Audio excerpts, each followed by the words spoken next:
Hello बच्चों, कैसे हैं आप सब। बच्चों, लास्ट वीडियो और इस वीडियो में काफी लंबा गैप हो गया, तो आई होप हम ऐसा होप करते हैं कि आप जो बीच का टाइम था उसको यूटिलाइज किए होंगे और प्रीवियस वीडियोस को देख के बुक के क्वेश्चंस भी किए होंगे। बच्चों, हमने लास्ट वीडियो जो किया था उसमें हमने एंड में आपको बताया था कि हम कुछ अब नॉमिनल अकाउंट के कुछ जर्नल एंट्रीज करेंगे, जैसे कि जिससे आपको नॉमिनल अकाउंट से रिलेटेड जितने भी प्रॉब्लम्स हो रहे होंगे वो सॉर्ट आउट हो जाएंगे। जर्नल एंट्रीज में और ट्रांजैक्शंस में जो रिकॉर्डिंग है हमारी, वो ज्यादातर हमारा घूम फिर के पर्सनल और रियल पे आके रह जाता है जब हम बेसिक लेवल से पढ़ना शुरू करते हैं, जहां पे हमारा purchase, sales, bills receivable, payable, ये सारी चीजें आती हैं। बट बिजनेस के प्रॉपर रनिंग के लिए हमें बहुत सारे एक्सपेंसेस करने पड़ते हैं, मॉनिटर करना पड़ता है बिजनेस को। उस मॉनिटरिंग के लिए जो खर्चे होते हैं, तो कहीं खर्चे होते हैं, कहीं इनकम भी होते हैं। तो जैसा कि आप जानते हैं, गोल्डन रूल्स ऑफ जो अकाउंटेंसी है उसमें नॉमिनल अकाउंट का जो रूल कहता है, all the profits and the gains are credit and all the losses and expenses are debit. तो क्या एक्सपेंसेस या कैसे लॉसेस, कैसे प्रॉफिट या कैसी इनकम इसमें इंक्लूड होती है, आज हमें वही चीज को देखना है यहां पे। ठीक है बच्चों, तो आज का हमारा टॉपिक नॉमिनल अकाउंट से रिलेटेड होगा। ठीक है, चलिए शुरू करते हैं।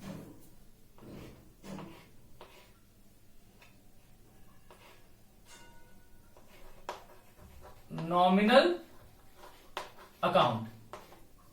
ठीक है बच्चों, नॉमिनल अकाउंट में पहले हम कुछ एक्सपेंसेस की बात करते हैं कि क्या इसमें कैसे एक्सपेंसेस कौन से हैं जो आते हैं। ठीक है बच्चों, देखिए, किसी भी बिजनेस को चलाने के लिए, किसी इंडस्ट्री या फैक्ट्री को चलाने के लिए, ऑफिस प्रीमाइस को चलाने के लिए हमें एक लोकेशन और जगह की जरूरत होती है।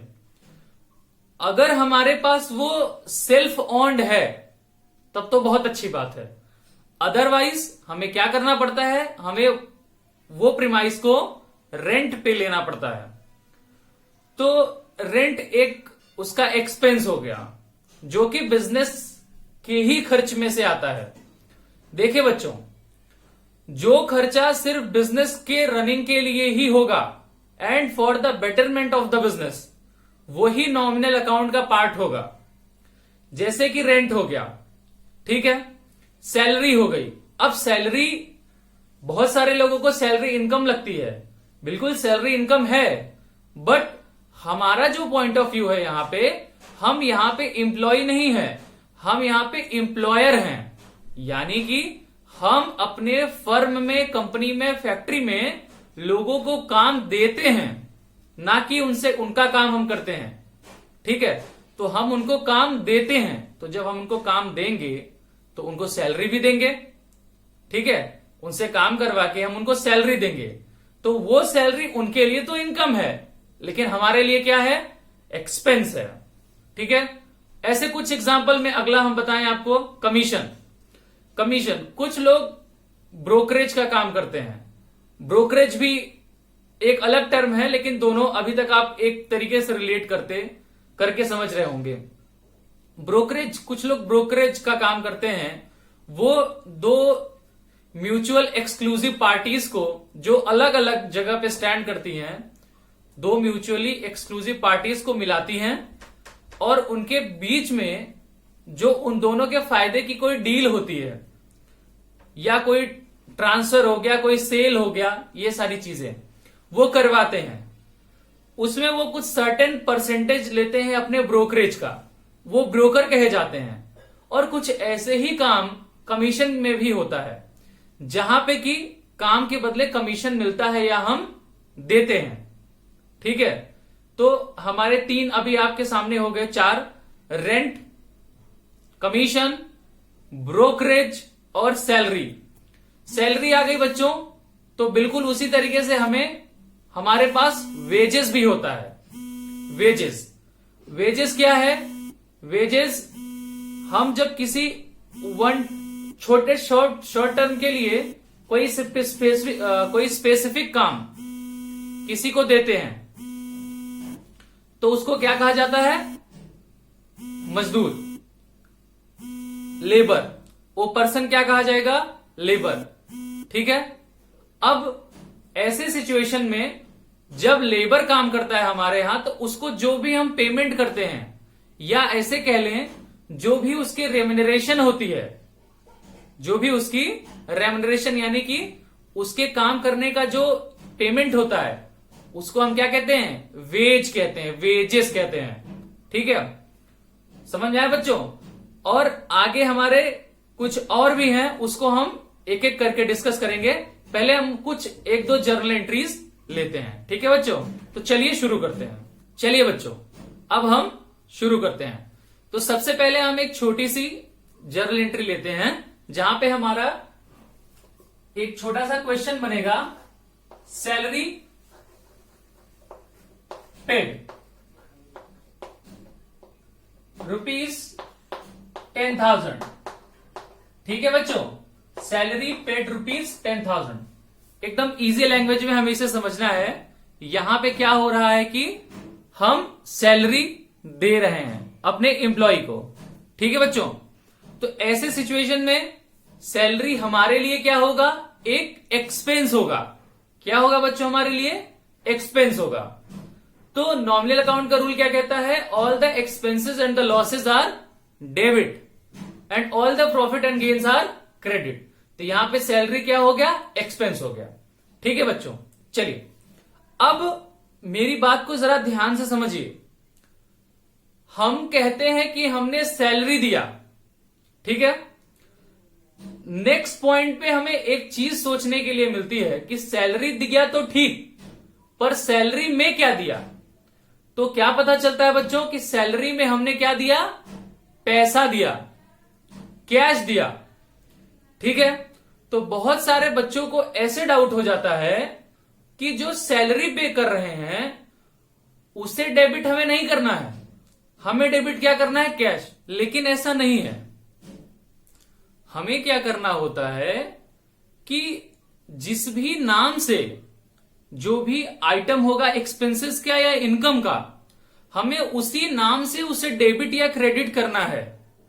ठीक है बच्चों, कैश इनकम में या कैश एक्सपेंस में लिया या दिया जाता है, यह बात बिल्कुल ठीक है, बट रिकॉर्डिंग जो होती है वो उस आइटम के नाम से ही होती है। होता कैसे है, चलिए हम देखते हैं। अब नॉर्मली हमें इसकी जर्नल एंट्री करनी है। ठीक है बच्चों, तो हमें क्या करना होगा कि इस सैलरी को डेबिट करना है। ठीक है, तो लिखेंगे क्या, सैलरीज अकाउंट डेबिटेड।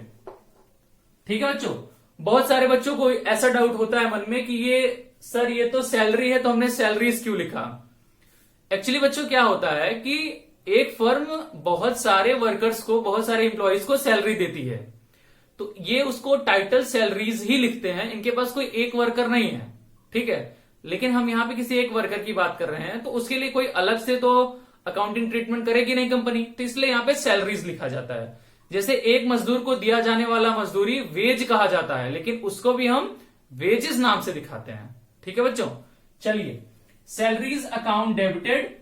अब सैलरी तो दिया, तो सैलरी को डेबिट कर दिया according to the nominal account rule, जहां पे कहता था कि सभी एक्सपेंसेस को डेबिट करना है। बट सैलरी में दिया क्या, सैलरी में हमने कैश दिया। सैलरी में हमने क्या दिया, कैश। तो बच्चों कैश हम दे देंगे। अब कैश कौन से अकाउंट से रिलेट करता था, कैश करता था रियल अकाउंट से रिलेट, जहां का रूल क्या कहता था, रियल अकाउंट का रूल कहता था all the things which comes in business are debit and all the things which goes out from business are credit. या इसको कह लो, ऐसे कह लो, debit what comes in and credit what goes out, एकदम शॉर्ट लैंग्वेज में। तो यहां पे कैश फर्म से जा रहा है, तो ऐसे सिचुएशन में हम क्या करेंगे, कैश को क्रेडिट कर देंगे। तो चलिए हमने यहां पे क्या कर दिया, टू कैश अकाउंट कर दिया। ठीक है बच्चों, और यहां पे लिख दिया 10,000 और यहां पे भी लिख दिया 10,000। यहां पे क्या लिखेंगे, बीइंग सैलरी पेड। ठीक है बच्चों, अब ये बहुत बेसिक सी नॉमिनल अकाउंट की जर्नल एंट्री हो गई। अब बहुत बच्चे इसमें भी कंफ्यूज होते हैं कि सर सैलरीज को तो हमने नॉमिनल अकाउंट के रूल से डेबिट कर दिया, पर ये कैश का क्या?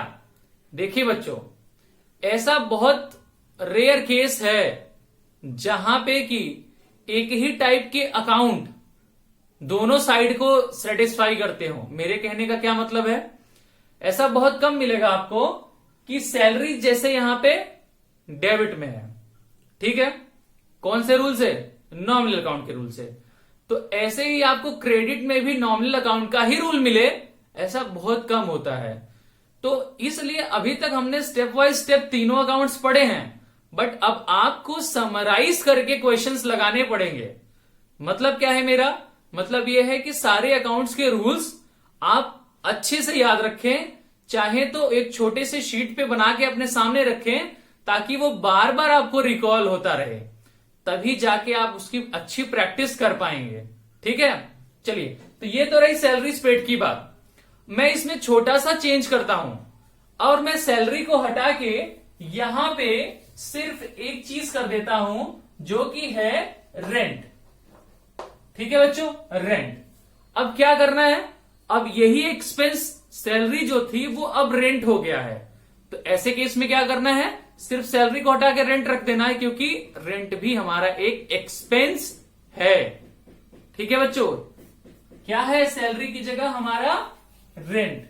बस यहां पे लिख देंगे रेंट अकाउंट डेबिटेड और यहां पे बीइंग रेंट पेड। ठीक है, ये one of the easiest account है हमारे जर्नल एंट्री में या गोल्डन रूल्स ऑफ अकाउंटेंसी के अकाउंट्स में। ठीक है, आपको इजीली जो सारी चीजें खर्च होती है उसको डेबिट कर देना है और जो आ जाएगा हमारे पास उसे हमें क्या कर देना है? क्रेडिट कर देना है। ठीक है बच्चों, अब हम थोड़ा अपना एक और ऑप्शन जो है हमारे पास उसको ले लेते हैं।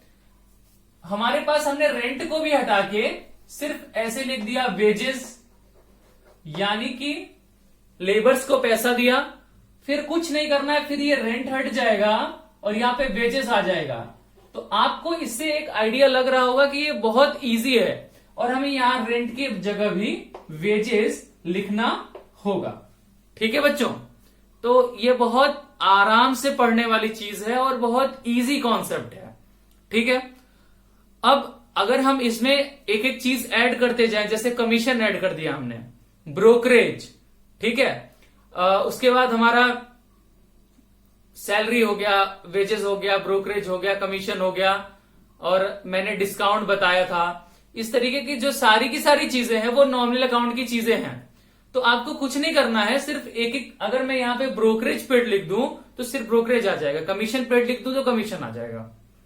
ठीक है, और क्रेडिट साइड में कैश रहेगा। बट बच्चों, कभी कभी क्या होता है कि कुछ पेमेंट हम थ्रू बैंक करते हैं, तो हमें वहां पे एक छोटी चेंजेस करनी होती है।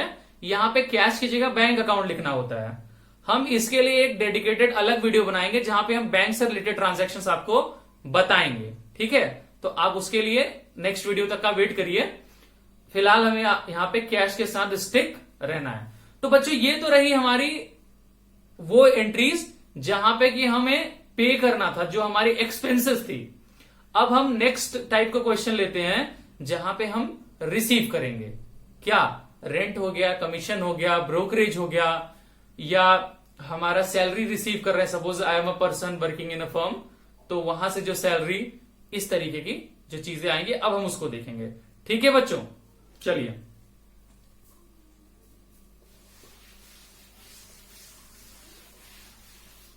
अब हमारा नेक्स्ट जो है वो है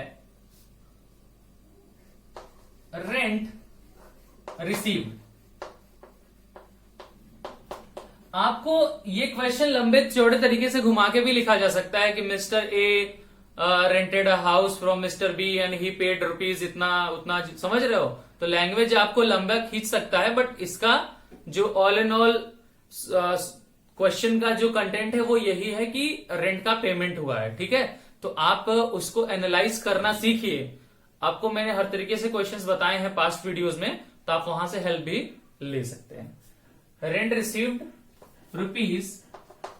₹8,000। सपोज यहां पे हमारा या ऑनर का कोई एक लैंड है सपोज, या कोई बिल्डिंग है जिसको कि रेंट पे लिया गया है, ठीक है। यहां पे उसको रेंट रिसीव होगा। अब जब हम पे करते थे तो हमारे लिए रेंट क्या हुआ करता था, एक्सपेंस हुआ करता था। अब यहां पे हम क्या कर रहे हैं, रिसीव कर रहे हैं, तो रेंट हमारे लिए क्या हो जाएगा, रेंट हमारे लिए इनकम हो जाएगा। ठीक है बच्चों, चलिए अब ऐसे केस में क्या एंट्री करना है, एंट्री करने से पहले जस्ट नॉमिनल अकाउंट के रूल को हम रिकॉल कर लेंगे। नॉमिनल अकाउंट का रूल क्या कहता था, सारे के सारे जो हमारे प्रॉफिट होते थे और गेन्स होते थे उसे हमें क्रेडिट करना है, सभी इनकम और प्रॉफिट को क्रेडिट करना है, सभी एक्सपेंसेस और लॉसेस को डेबिट करना है। मैं अगेन रिपीट करूंगा, losses expenses debit, income profit या गेन क्रेडिट। अब यहां पे रेंट रिसीव हो रहा है तो इसकी इनकम है या नहीं, बिल्कुल इनकम है भाई, तो इनकम को क्या करना है, क्रेडिट करना है। अगेन वही बात आ जाती है, तो क्रेडिट तो हमें रेंट को करना है, बट रेंट के टाइम हमें रिसीव क्या होता है, रिसीव होता है कैश। तो कैश कौन से अकाउंट से रिलेट कर रहा है, हमारा रियल अकाउंट से। रियल अकाउंट का रूल क्या कहता है बच्चों, रियल अकाउंट का रूल कहता है debit what comes in and credit what goes out. तो यहां पे कैश को डेबिट और रेंट को क्रेडिट करना है। It is very simple. चलिए यहां पे हमें एंट्री करनी है, कैश अकाउंट डेबिटेड टू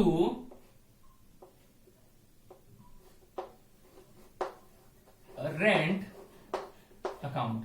यहां पे लिखेंगे बीइंग रेंट रिसीव्ड। ठीक है बच्चों, बीइंग रेंट रिसीव्ड। यहां पे 8,000 लिख देंगे और यहां पे भी हम 8,000 लिख देंगे। आपको ये बहुत आसानी से समझ में आ गया होगा, ऐसा मैं होप करता हूं। ठीक है, अब हम थोड़ा सा और अपने जो वेरियस इनकम्स हो सकते हैं उसको हम यहां पे लेते हैं। चलिए सपोज ये रेंट की जगह यहां पे हमारा वेजेस हो जाता है सपोज, ठीक है, वेजेस यानी कि मजदूरी। अब यहां पे वेजेस रिसीव हुआ है ना, तो कुछ नहीं करना है, हमें यहां पे वेजेस कर देना है। ठीक है बच्चों, समझ में आ रहा है आपको कि ये कितने सिंपल चीजें हैं। यहां पे वेजेस हो गया, सैलरी आता तो सैलरी कर देते, कमीशन आता तो कमीशन कर देते, ब्रोकरेज कर देते, डिस्काउंट के बारे में आपको डेडिकेटेड वीडियो बना के मैं आपको ऑलरेडी बता चुका हूं। तो बच्चों ये जो नॉमिनल अकाउंट है वो बहुत इजी है। अब हम थोड़ा सा इसके एक स्टेप आगे जाएंगे। यहां तक तो हमने इनकम और एक्सपेंसेस की बात की, अब हम आपको कुछ लॉसेस की बात करते हैं कि भाई लॉस जो होता है वो किस तरीके के लॉसेस हैं। ठीक है बच्चों, चलिए अब लॉसेस की बात किया जाए। देखिए बिजनेस में हमेशा एक चीज जुड़ी होती है जो कि बिजनेस के सबसे स्पेशल नेचर्स में है या कैरेक्टरिस्टिक्स में है, क्या, रिस्क। रिस्क हमेशा एसोसिएटेड होता है बिजनेस में। अब रिस्क किस तरीके के रिस्क हो सकते हैं, इस तरीके का रिस्क हो सकता है कि आपके दुकान में चोरी हो जाए, आपके शॉप में आग लग जाए, आपके सामान टूट फूट जाए, बिल्कुल हो सकता है। सपोज आपकी जो जिसमें व्हीकल में, बड़ी व्हीकल में आपका सामान कैरेज के लिए एक जगह से दूसरी जगह जा रहा है, उसका एक्सीडेंट हो जाए, सारे सामान टूट जाए, ये सारी चीजें भी हो सकती हैं। तो इस तरीके के कुछ लॉसेस होते हैं जिसका हमें आज यहां पे एंट्री सीखना है। ठीक है बच्चों, तो हम 1 बाय 1 इसको करते हैं। चलिए देखते हैं।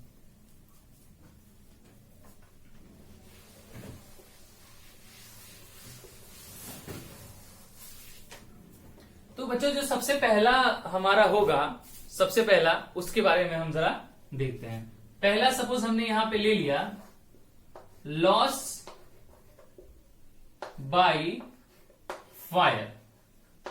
ठीक है बच्चों, 8,000 लॉस बाय फायर 8,000। मैं इसके पहले क्वेश्चन के इजी पार्ट को समझाता हूं आपको, फिर इसको हम थोड़ा नेक्स्ट लेवल पे ले जाएंगे। अब आप देखिए लॉस बाय फायर, ठीक है बच्चों, ध्यान से आप मेरी बात को समझिएगा।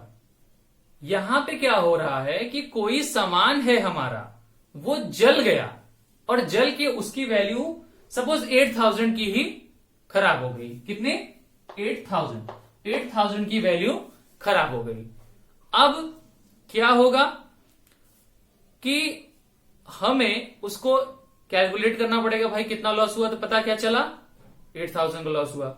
अब बच्चों ये बताओ, जो सामान लॉस हुआ है वो हमारे इंडस्ट्री में कहां से आया था? तो आप यहां पे जरा सोचिए। सोचने वाली बात क्या है कि हमारा जो बिजनेस होता है, जो प्रोडक्शन होता है, वो एक एक स्टेप से होके गुजरता है। जब हमारे बिजनेस का कोई सामान जल के खराब हो गया तो सबसे पहले यह पता लगाना जरूरी है कि जो सामान खराब हो गया क्या वो हमारे बुक्स ऑफ अकाउंट्स में ऑलरेडी रिकॉर्ड हुआ था या नहीं। अगर हुआ था तभी ये लॉस माना जाएगा। अगर ये हुआ ही नहीं था तो बिजनेस के हिसाब से या अकाउंटेंसी के हिसाब से ये लॉस तो है ही नहीं, क्योंकि जो बुक्स ऑफ अकाउंट को डैमेज करे, उसके सिनेरियोस को चेंज करे, कैलकुलेशंस को बदले, वही हमारा लॉस होता है, या प्रॉफिट भी कह सकते हैं, प्रॉफिट होता है। तो पता क्या चला कि ये चीज ऑलरेडी रिकॉर्डेड है। कहां पे रिकॉर्ड हुई होगी? अब आप देखिए, प्रोडक्शन करने के लिए, सपोज मैं प्रोडक्शन तक नहीं जाता हूं, सपोज हमारी एक छोटी सी शॉप है, उस शॉप में हमारे शॉप में आग लग गई, ठीक है, फायर।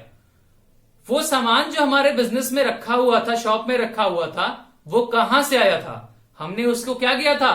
परचेज किया था। तो जब हमने परचेज किया होगा तो हमने जर्नल एंट्री बनाई होगी, purchase account debited to cash account, अगर ये कैश परचेज हो तो, अदरवाइज टू वेंडर अकाउंट अगर क्रेडिट परचेज हो तो।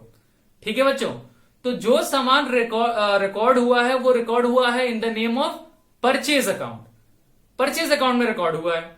ठीक है बच्चों, अब आगे वही सामान जल गया तो लॉस जो हुआ वो परचेज से सेल तो हो नहीं पाया, नहीं हो पाया। वो परचेज अकाउंट, लास्ट जो उसकी एंट्री थी वो परचेज अकाउंट में ही थी।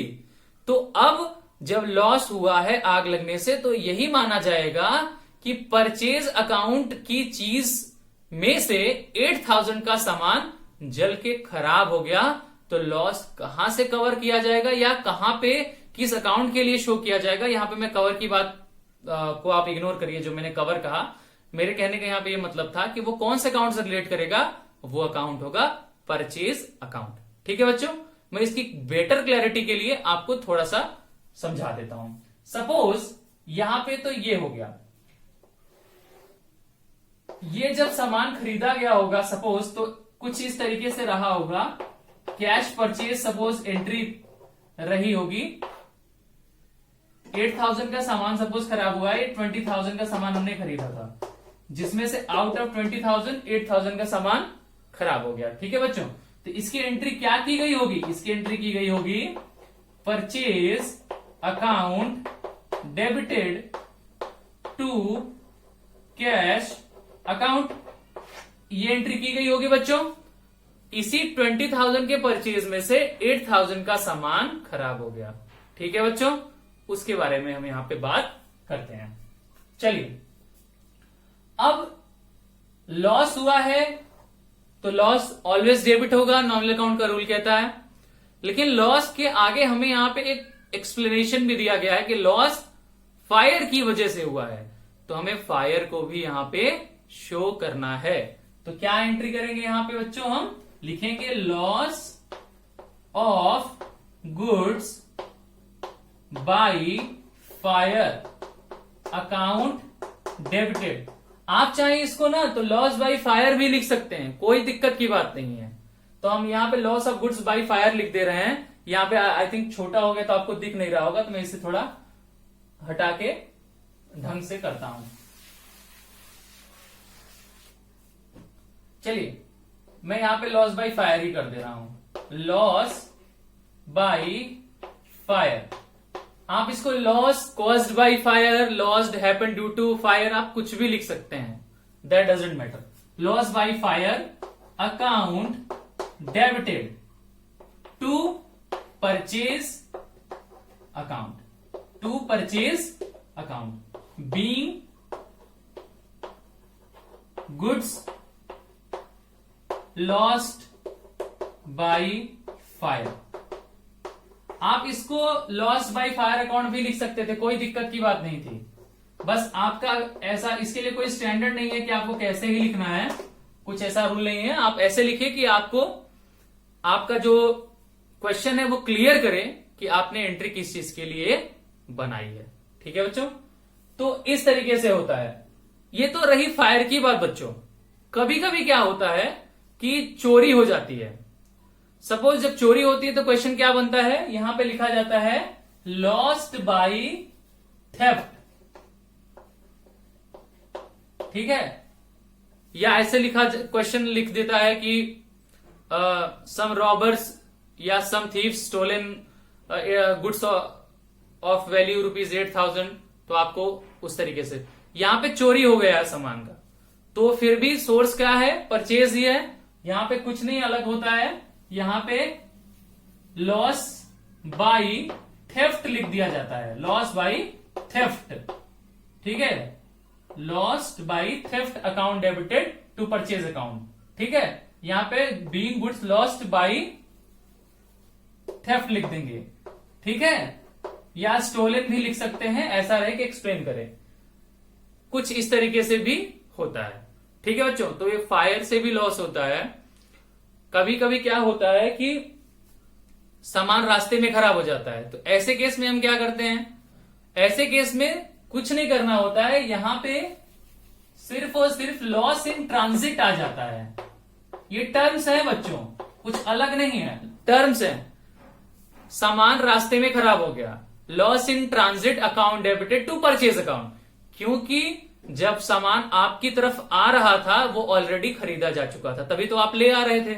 ठीक है, अब यहां पे एक छोटा सा कॉम्प्लिकेटेड क्वेश्चन बनता है। वो क्या बनता है कि सपोज मैंने यहां पे थेफ्ट की बात की, अगर सामान रास्ते में ही चोरी हो गया तो क्या लिखेंगे, थेफ्ट लिखेंगे कि लॉस इन ट्रांजिट लिखेंगे। ऐसी सिचुएशन में बच्चों आप लॉस इन ट्रांजिट ही लिखेंगे। थेफ्ट का सवाल तब आएगा जब वो सामान आपकी प्रीमाइज में आ जाएगा। ठीक है बच्चों, तो इस तरीके से हमारे लॉसेस की एंट्रीज होती हैं। ठीक है, अब बच्चों जो हम अगला अपना नेक्स्ट वीडियो बनाएंगे उसमें हम नॉमिनल अकाउंट के कुछ और टर्म्स लेंगे और थोड़े एडवांस क्वेश्चंस भी लेंगे। ठीक है, तो आज के लिए इतना ही। 2 वीडियोस में काफी लंबा गैप हो गया, आगे से ये रिपीट नहीं होगा। आप लोग पीछे के वीडियोस से आई होप क्वेश्चंस अच्छे से सॉल्व किए होंगे, तो आप क्वेश्चंस लगातार करते रहिए, एक एक पॉइंट कवर करते रहिए, आराम से पढ़िए बट कंटिन्यू पढ़ते रहिए। ठीक है, क्योंकि क्या कहा गया है, slow and steady wins the race. Rabbit और टॉर्टोइस का केस आपको पता होगा। ठीक है, तो बच्चों आज के लिए इतना ही। अब हम लोग मिलते हैं अपने अगले वीडियो में, जो कि हमारा नॉमिनल अकाउंट पार्ट 2 होगा। ये हमारा नॉमिनल अकाउंट का पार्ट 1 है, वो पार्ट 2 होगा। ठीक है बच्चों, तब तक के लिए टेक केयर, पढ़ाई जारी रखें, और अगर वीडियो अच्छा लगा है तो वीडियो को लाइक करें, चैनल को सब्सक्राइब करें, अपने प्रॉब्लम्स को कमेंट सेक्शन में बताएं, और वीडियो को ज्यादा से ज्यादा शेयर करें, और साथ ही साथ बेल आइकन दबाएं ताकि आपको वीडियो आने पे खुद से अपडेट हो जाए, आपको लिंक भेजने की जरूरत ना पड़े। ठीक है बच्चों, चलिए फिर आज के लिए इतना ही। Take care, thank you.